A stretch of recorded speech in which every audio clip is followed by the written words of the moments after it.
안녕하십니까. 오늘은 다니엘서 강의 세 번째 시간이 되겠습니다. 지난 시간에 우리가 다니엘서의 전체 구조를 오버뷰 해보았습니다. 다니엘서의 주제가 뭐라고 말씀을 드렸죠? 가장 중요한 주제는 바로 인간과 역사를 다스리시는 야훼 하나님이라고 말씀을 드렸습니다.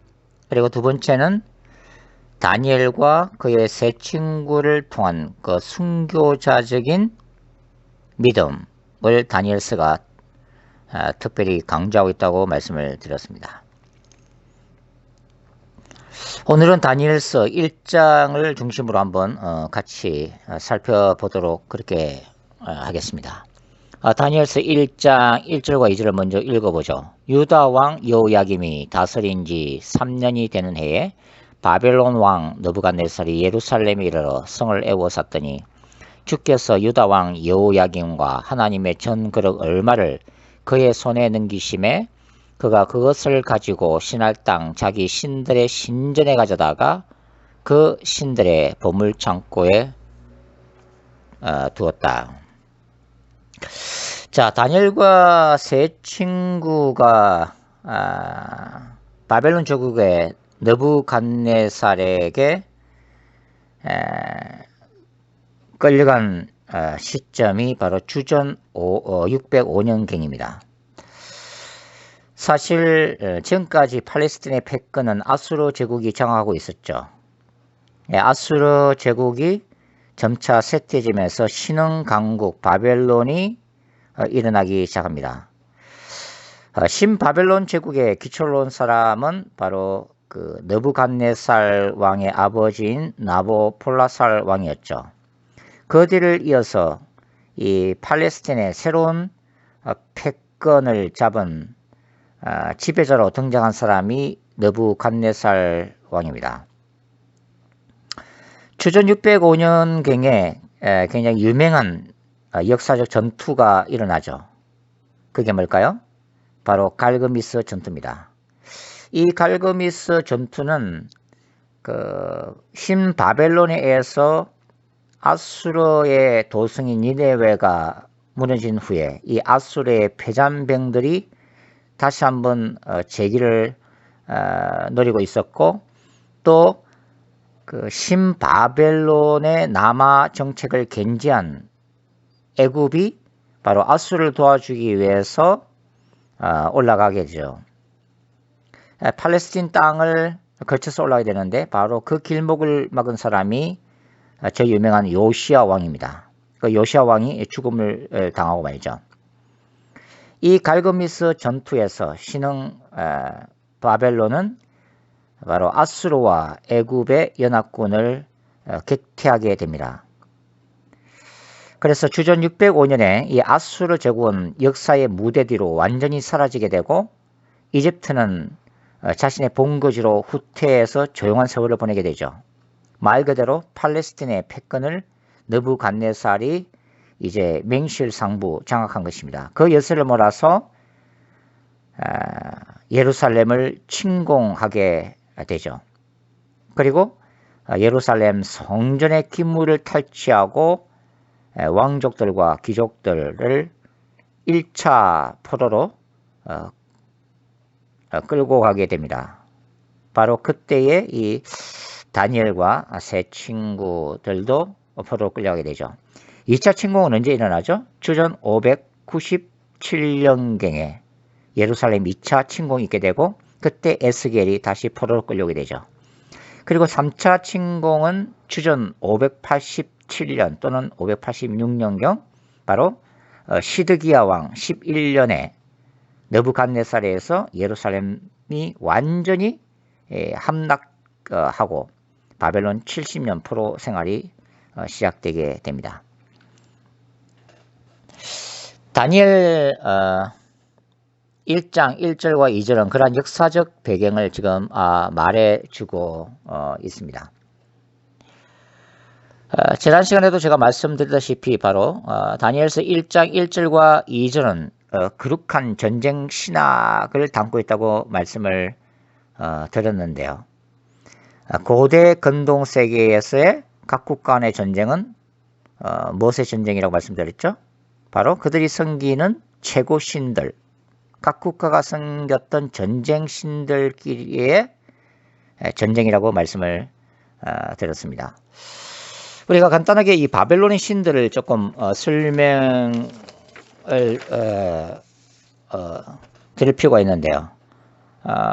바벨론은 그 엔릴이라는 신이 있습니다. 바로 폭풍의 신이죠. 그리고 하늘의 신 아누를 섬기고 있었고, 바로 땅밑을 지배하고 있었던 에아라고 하는 신도 있었습니다.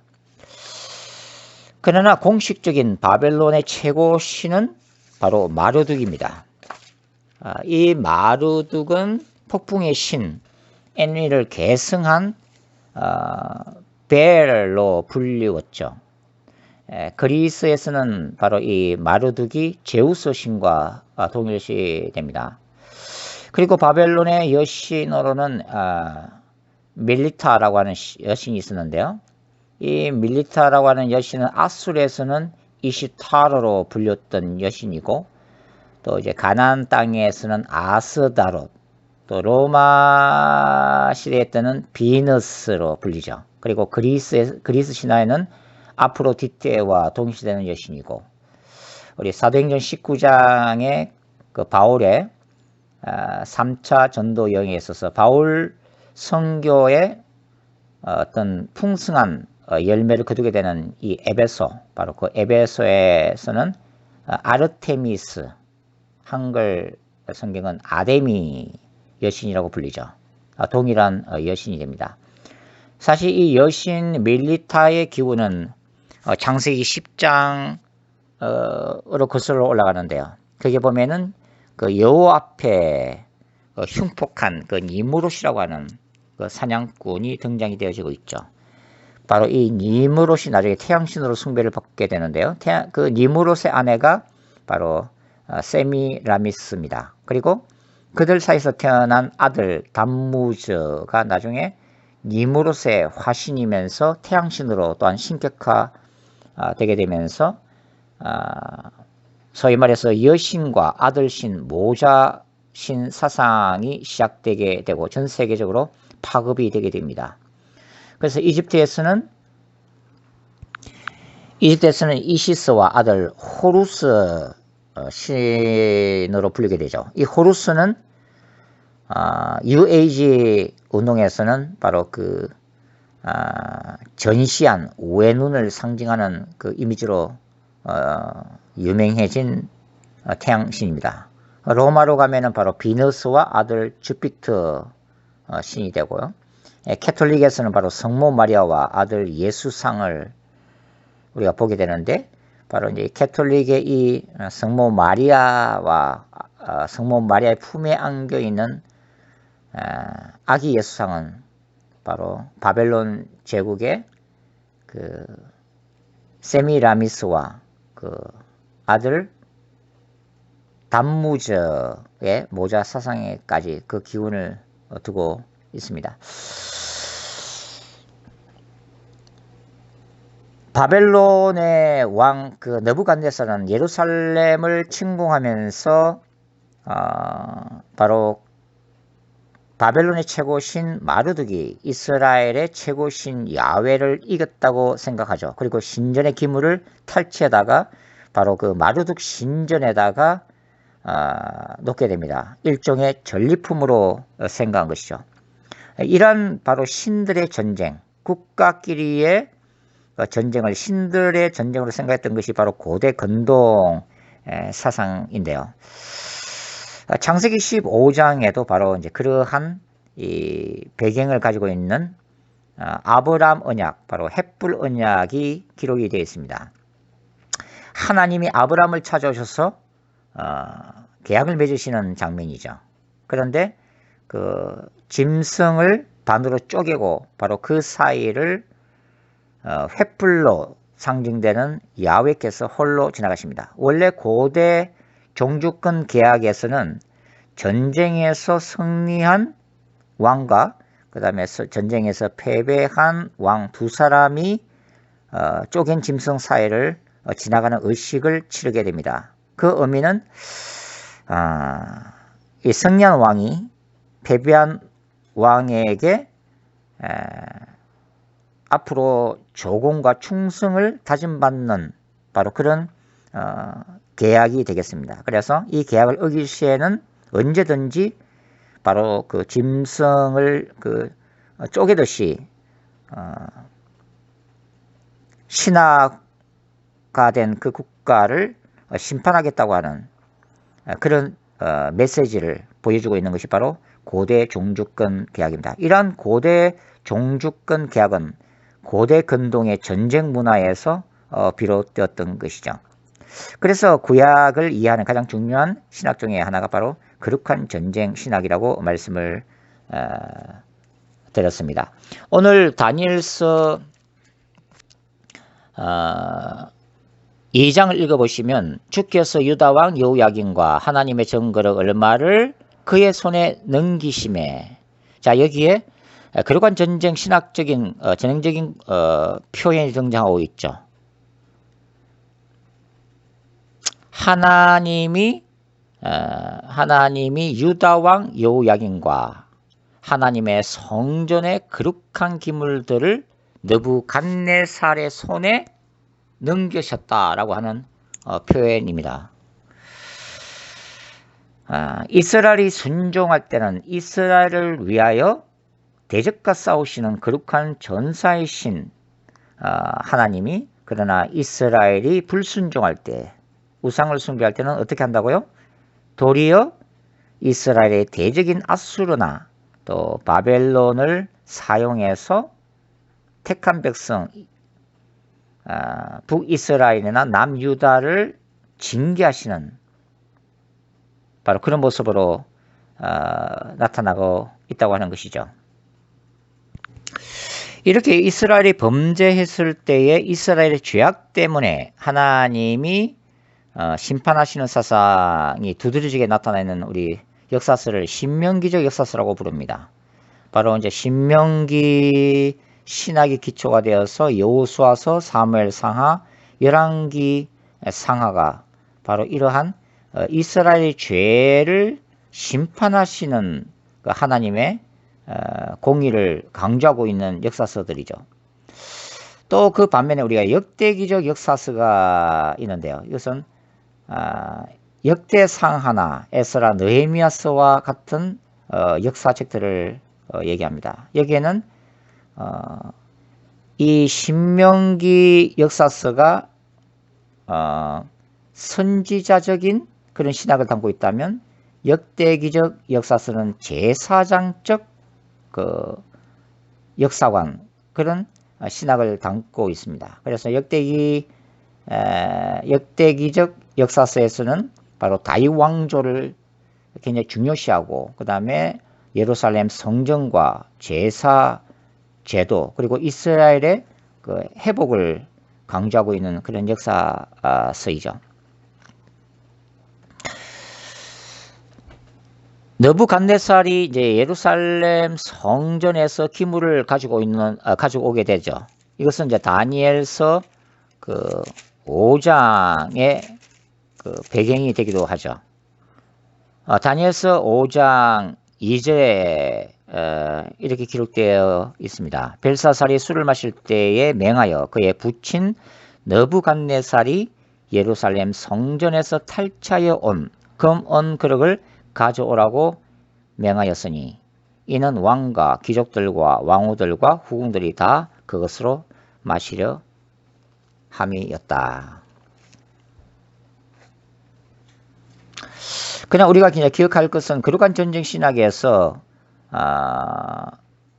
느부갓네살이 승리했다고 해서 그것이 바로 이스라엘의 하나님 야훼에 대한 바벨론 신 마르둑의 승리가 아니라고 하는 것입니다. 천지를 창조하신 하나님은 바로 이스라엘의 죄악 때문에 남유다를 느부갓네살에게 넘겨주었다고 하는 것이죠.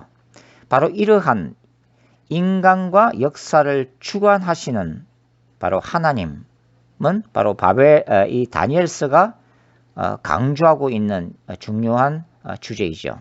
그리고 그런 것들이 이제 그 다니엘서 1장에서도 나타나 있습니다. 자, 다니엘서 1장에서는 이 바벨론 포로로 끌려온 다니엘과 세 친구들이 바로 이 느부갓네살 정보에 의해서 인재로 등용되고 훈련받는 모습이 기록이 되어 있는데요. 바로 이것이 이제 느부갓네살의 통치 철학, 정치 철학이라고 말씀을 드릴 수가 있습니다. 그러니까 느부갓네살은 굉장히 실리적인 포용 정책을 사용했던 사람이죠. 오늘 미국의 트럼프가 반이민 정책을 이렇게 강조하고 있는 것과는 좀 대조적이죠.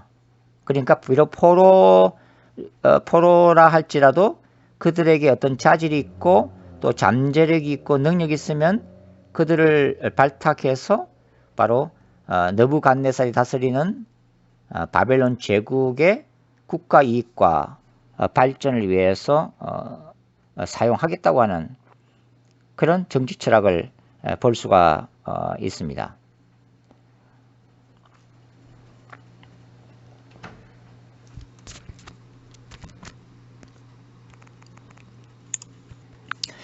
다니엘서 1장에는 포로로 끌려온 다니엘과 세 친구들의 이름을 이제 바벨론식으로 개명하는 그 장면이 기록이 되어 있는데요. 다니엘서 1장 7절을 같이 읽어보겠습니다. 환관장이 그들의 이름을 고쳐 다니엘은 벨드사살이라 하고 하나냐는 사드락이라 하고 미사엘은 메섹이라 하고 아사라는 아벳느고라 하였더라. 8절 다니엘은 뜻을 정하여 왕의 음식과 그가 마시는 포도주로 자기를 더럽히지 아니하리라 하고 자기를 더럽히지 아니하도록 환관장에게 구했다. 그리고 9절까지 읽어보죠. 하나님이 다니엘로 하여금 환관장에게 은혜와 긍휼을 얻게 하신지라. 다니엘이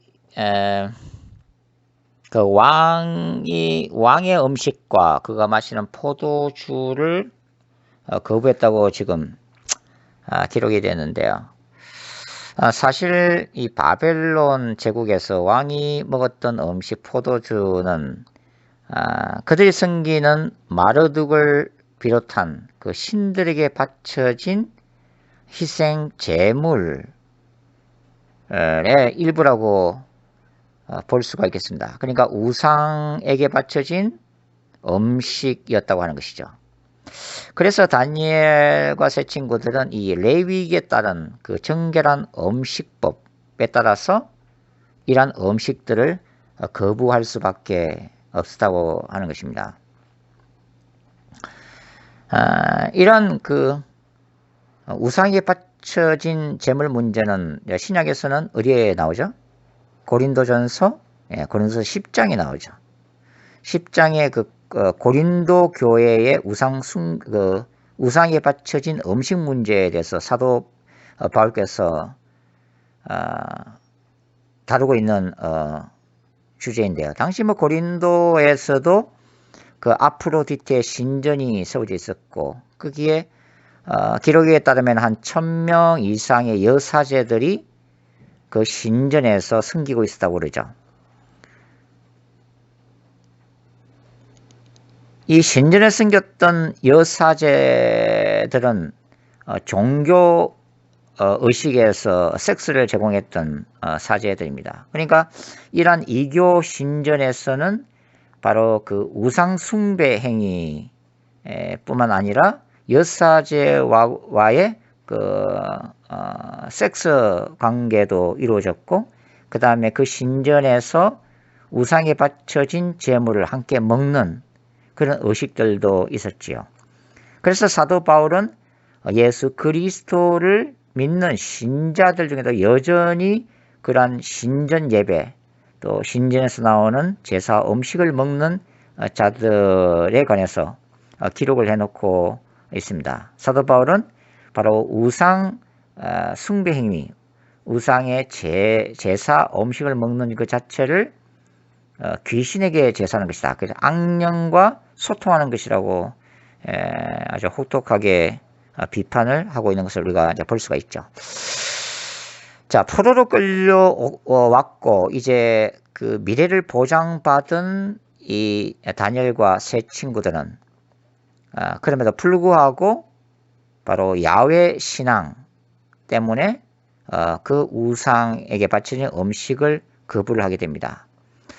아무리 그들의 이름을 바벨론식으로 창시 개명했다 할지라도 다니엘과 세 친구들의 그 히브리 정신과 야훼 신앙은 결코 바꿀 수가 없었다는 것을 우리가 알 수가 있습니다.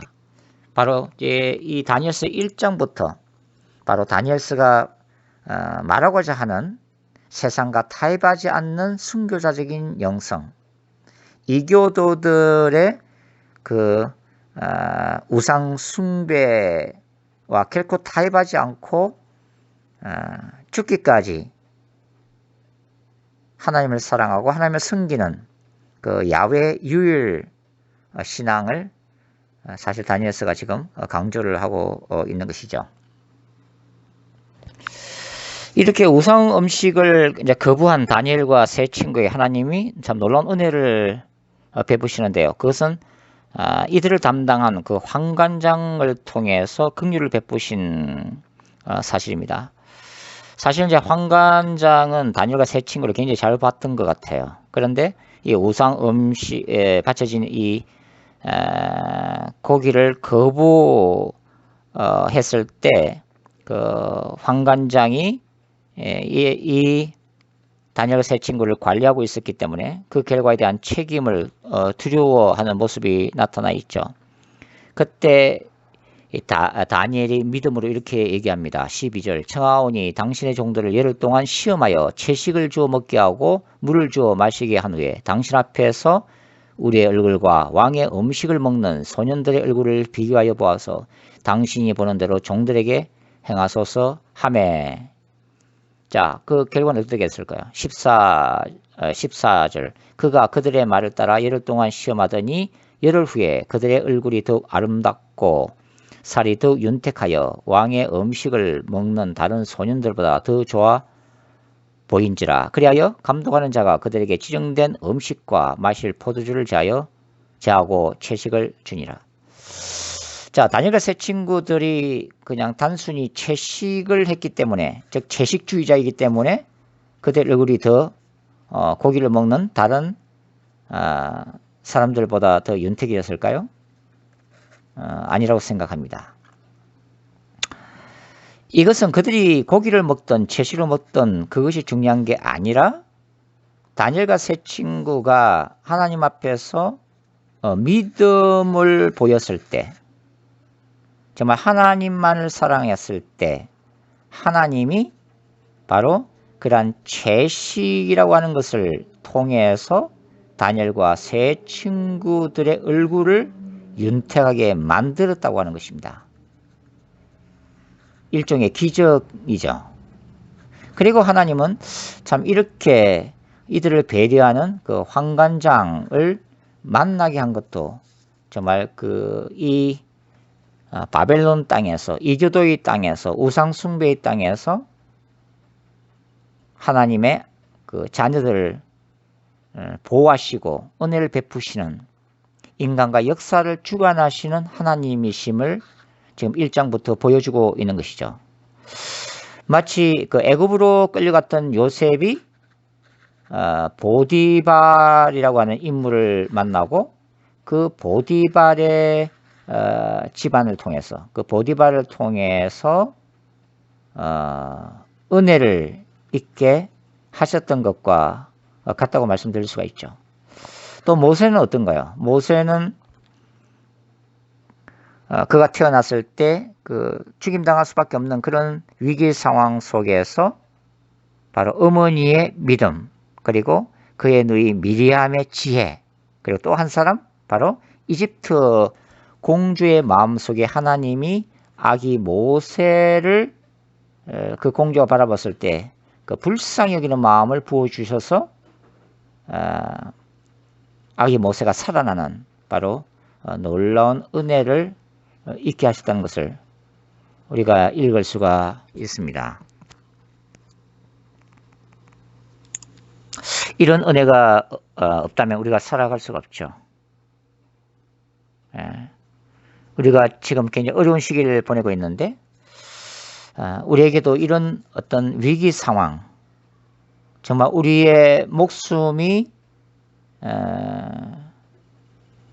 위기에 처했을 때, 우리의 삶의 터전이 무너질 때에 우리의 삶에 간섭하시고 어려운 상황 가운데서도 우리에게 베푸시는 그 하나님의 헤세드가 있기 때문에 우리가 살아갈 수가 있는 것입니다. 그 다음에 다니엘 1장 17절부터 20절까지 한번 읽어보겠습니다. 하나님이 이 네 소년에게 학문을 주시고 모든 서적을 깨닫게 하시고 지혜를 주셨으니 다니엘은 또 모든 환상과 꿈을 깨달아 알더라. 왕이 말한 대로 그들을 불러들일 기한이 찼으므로 환관장이 그들을 느부갓네살 앞으로 데려가니 왕이 그들과 말하여 보매 무리 중에 다니엘과 하나냐와 미사엘과 아사라와 같은 자가 없으므로 그들을 왕 앞에 서게 하고 왕이 그들에게 모든 일을 묻는 중에 그 지혜와 총명이 온 나라 박수와 술객보다 10배나 나은 줄 아니라. 굉장히 놀라운 장면이죠. 포로로 끌려왔던 이들이 대제국 바벨론의 리더십으로 이제 세워지는 그 기초가 마련이 되는 장면입니다. 이제 하나님이 다니엘과 세 친구에게 뭘 주셨나요? 그 학문을 주시고 또 모든 책들을 깨닫게 하시고 지혜를 주셨다. 학문적 지식과 지혜를 특별히 허락해 주셨다는 것을 기록을 해놓고 있습니다. 그런데 이 다니엘과 세 친구들이 이런 학문적 지식과 지혜를 이제 받게 되는데요. 다니엘은 또 다른 세 친구에 비해서 또 더 은혜를 받습니다. 바로 그것이 모든 환상과 꿈을 깨달아 알 수 있는 은사를 받게 되죠. 모든 환상과 꿈을 깨달아 알더라. 그래서 이제 앞으로 다니엘은 그 왕들의 꿈과 환상을 이제 해석해 주게 되지요.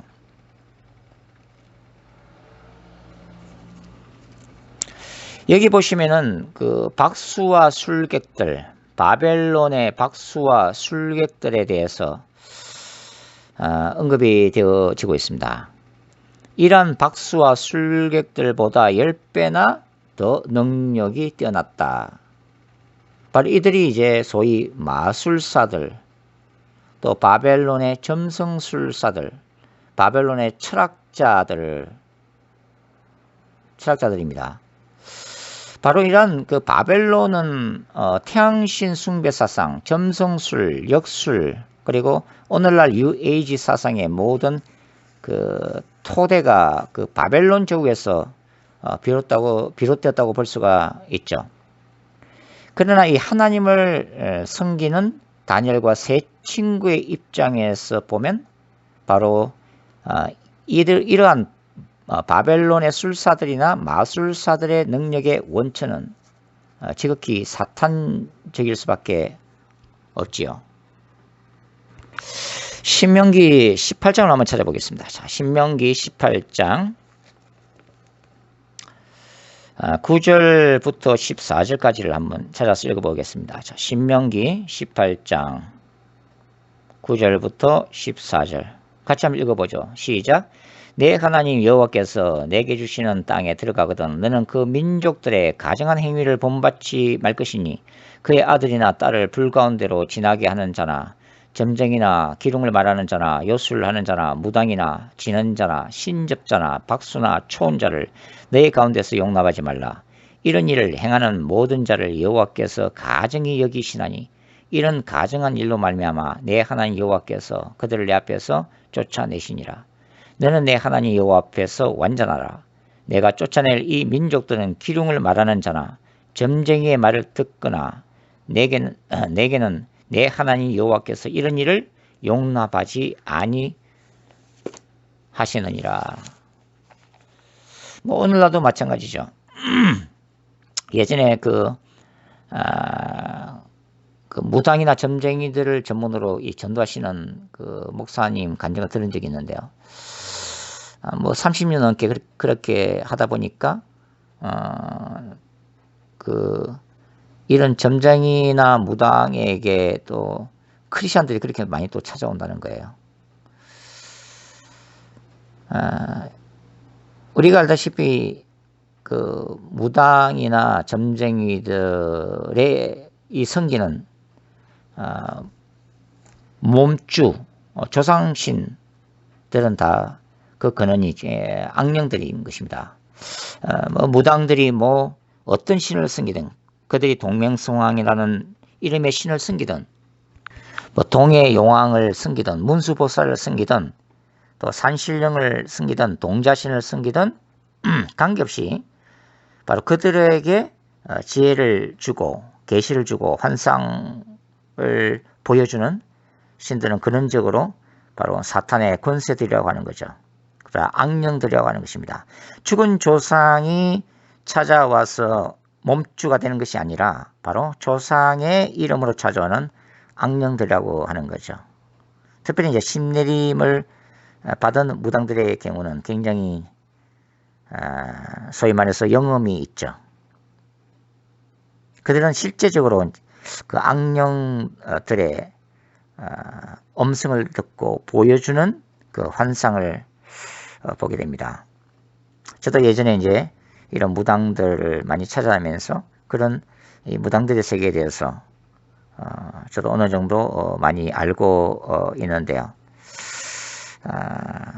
다 사탄적이고 그 악령들의 세계인 거죠. 그러니까 무당들도 사실 자기들이 사탄에게 속아서 그런 계시를 받고 환상을 보는 줄을 깨닫지를 못합니다. 그들은 자신들의 운명이라고 생각한 것이죠. 그리고 그 운명에서 사실 벗어나기가 힘듭니다. 그것은 예수님의 권세가 아니면 그들을 그 사탄의 올무에서 빼내올 수가 없는 거죠. 그러니까 그들은 그것이 자신들의 그냥 운명으로 알고서 이제 그렇게 이제 살아가는 건데, 중요한 것은 그들이 사탄적인 권세를 숨기면서 점을 칠 뿐만 아니라 바로 그런 것들을 통해서 고객들이 형성되고, 그 고객들이 그런 초능력적인 그런 능력들을 통해서 이들을 신뢰함으로 같이 지옥으로 떨어지고 있다고 하는 것입니다. 그런 것들이 굉장히 심각한 것이라고 말씀을 드릴 수가 있죠. 사실 이러한 그 악령들의 역사는 바로 성령으로부터 오는 그 거룩한 은사들을 모방한 것입니다.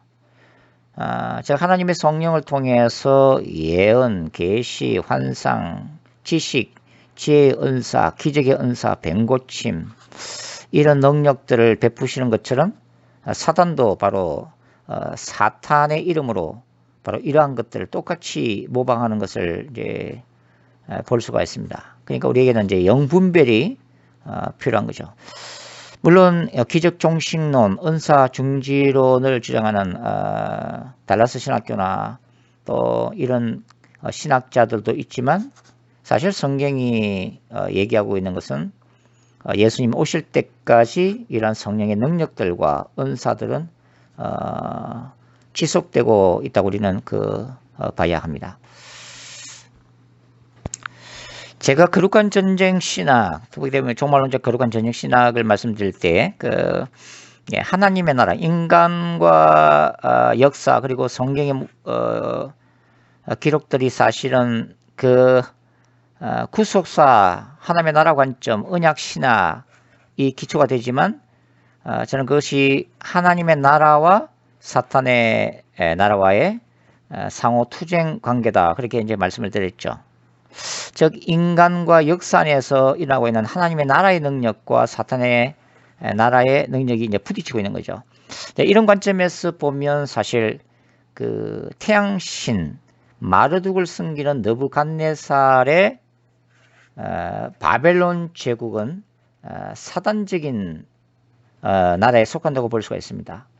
자, 이런 관점이 사실 성경적인 것은 뭐냐면 나중에 이제 다니엘서 2장 그리고 다니엘서 7장 가면 바로 바다에서 나오는 4마리 짐승으로 4개의 제국이 표현되고 있죠. 4마리 짐승으로 표현되고 있는 것은 뭐냐면 결국은 하나님의 나라, 하나님의 영광을 대적하는 의미에서 짐승으로 표현되고 있다고 하는 것입니다. 세속적 국가, 또 인본주의 철학사상, 또 인간이 신이 되는 이러한 사상들을 기초로 세워지는 이 제국들은 결국은 하나님 나라와는 공존할 수 없는, 물론 하나님이 그러한 제국들을 그분의 구속사적 역사에서 사용하시기는 하지만 근본적으로 그들은 하나님을 섬기지 않고 하나님을 찬양하지 않기 때문에, 그리고 이제 이 각 제국들은 그들을 섬기는 신들이 있었고, 결국은 이제 우상 숭배 국가들이기 때문에 사탄적 권세에 속한다고 하는 것이죠. 근데 하나님은 이런 그 이교도적인 이 바벨론 국가 안에도 하나님의 백성들인 다니엘과 세 친구를 보내시고 바로 그 안에서 하나님 나라의 능력을 드러내신다고 하는 것입니다. 그것이 이제 우리가 지금 읽고 있는 다니엘서 1장 20절이죠. 왕이 그들에게 모든 일을 묻는 중에 그 지혜와 총명이 온 나라 박수와 술객보다 10배나 나은 줄을 아니라. 결국은 인간이 쌓은 그 지식과 지혜 또는 사탄이 이는 점성술사나 무당이나 박사들에게 부어주는 능력보다도 바로 천지를 창조하신 야훼, 이스라엘의 구원자이며 신적 왕이신 이 하나님이 바로 다니엘과 세 친구에게 부어주시는 능력이 바로 10배나 많다고 하는 것은 뭐냐면 결국은 다니엘과 세 친구에게 하나님 나라의 능력을 부어주시고 그들이 바벨론 제국에서 궁극적으로 하나님 야훼를 증거하도록 하는 것입니다. 그래서 이 국간에서 하나님의 영광을 드러내도록 하시고, 결국은 바로 이 제국들의 왕들로 하여금, 이 우상을 숨기는 왕들로 하여금 천지를 창조하신 지극히 높으신 하나님을 입으로 시인하게 하고 그 앞에 무릎을 꿇게 하는, 그래서 인간과 역사를 주관하시는 분이 바로 하나님이심을 바로 증거하는 다니엘서의 주제와 서로 연결되고 있다고 하는 것을 우리가 알 수가 있습니다. 오늘은 다니엘서 1장 여기에만 하고서 이제 마치도록 할 텐데요. 이제 1장 21절, 마지막 21절을 같이 한번 읽어보겠습니다. 다니엘서 1장 21절 시작. 다니엘은 고레스 왕 원년까지 있으니라. 자, 다니엘이 고레스 왕 원년까지 있었다. 근데 우리가 이제 쭉 다니엘서를 읽어보시면 좀 모순되는 듯한 구절을 발견하게 되죠. 그게 다니엘서 몇 장입니까? 다니엘서 10장입니다. 자, 10장 1절 보시죠. 바사왕 고레서 제3년에 한 일이 벨드사살 이름한 다니엘에게 나타났는데 그 일이 참되니 곧 큰 전쟁에 관한 것이라. 그러니까 다니엘서 10장 1절에는 다니엘이 고레스 제3년에도 분명히 환상을 봤다고 되어 있죠. 고레스 왕 3년까지 생존해 있었음을 우리가 알 수가 있는 거죠. 근데 지금 다니엘서 1장 21절에는 뭐라고 되어 있어요? 다니엘은 고레스 왕 원년까지 있었다. 제1년 원년까지 있었다. 이렇게 기록이 되어 있습니다. 근데 사실은 이제 이 구절을 우리가 이렇게 해석하는 게 좋을 것 같아요. 다니엘은 고레스 왕 원년 그 후에까지 있으니라. 이렇게 해석을 해야 올바른 번역이 될 것 같습니다. 그러면 왜 다니엘서 1장 10절이 특별히 고레스 왕 원년을 이렇게 강조를 하고 있을까요? 자, 고레스 왕 원년에 뭐가 일어나죠? 바로 저 유명한 고레스 왕의 칙령입니다. 그 고레스 왕 칙령은 바벨론 땅에 포로로 끌려와 있는, 그래서 70년 동안 포로 생활했던 이 유대인들을, 이스라엘을 페르시아의 고레스 왕이 바벨론 제국을 멸망시키고 고레스 왕 원년에 바로 해방을 시켜주게 되는 것이죠. 이 고레스 왕 원년에 있었던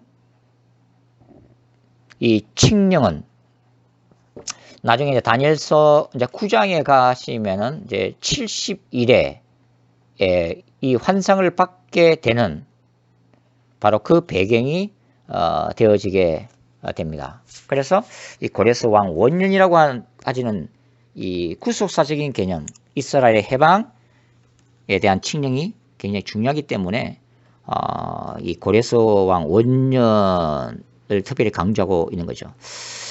다니엘은 10대 때에 포로로 끌려온 사람입니다. 그리고 이 바벨론 제국을 거쳐서 페르시아 제국 고레스 왕 3년까지 적어도 생존해 있었던 걸로 우리가 추정이 되는데요. 그러니까 끌려오고 한 70년 정도의 세월을 더 보내게 됩니다. 그러면은 사실 뭐 나이로 추정하면 10대 때 왔으니까 뭐 한 15세, 16세 때 왔다 하더라도 바로 85세에서 90세 정도의 인생을 살다 간 하나님의 사람이라고 우리가 추정을 할 수가 있죠. 다음 시간에는 다니엘서 2장과 3장을 중심으로 해서 다시 한번 살펴보겠습니다. 자, 기도하고 마치도록 하죠. 그러하신 아버지 하나님, 저희들 감사합니다. 저희가 다니엘서를 함께 공부를 하고 있습니다. 하나님, 어렵고 힘든 시기를 보내고 있습니다. 주님, 기도하기는 인간과 역사를 주관하시는 주님, 이 고통의 시대에도 하나님이 미국 땅과 한국 그리고 온 세계를 경영하시며 운행하시는 전능하신 하나님이심을 믿습니다. 이 코로나의 재앙 이 시기에도 하나님은 하나님의 일을 하십니다. 하나님, 바벨론 땅에 끌려갔던 다니엘과 세 친구들을 보호해 주시고 그들에게 은혜를 베푸시고 그들에게 능력을 베푸셨던 것처럼 동일하게 어려운 고통의 때를 지나는 저희들에게도 하나님 지혜를 부어주시고 또 은혜를 받을 사람들을 붙여주시고 그래서 바로 우리가 살아가는 이 땅에서도 하나님의 영광을 선포하며 드러내며 사회를 변화시킬 수 있도록 축복해 주시옵소서. 그러고 하신 예수님의 이름으로 감사하며 기도드리옵나이다. 아멘.